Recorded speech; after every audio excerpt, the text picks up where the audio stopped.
Okay, so following on to the video of redoing this beautiful wooden box, we have to remove the iron angle bar here because we want to see what the wood looks like underneath, and also to clean it up properly.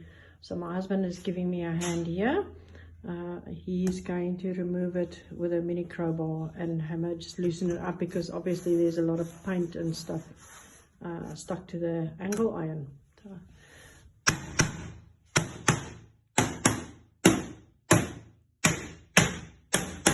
It's very loud. Angle iron, or sorry, mini crowbar in there to remove it from the wood.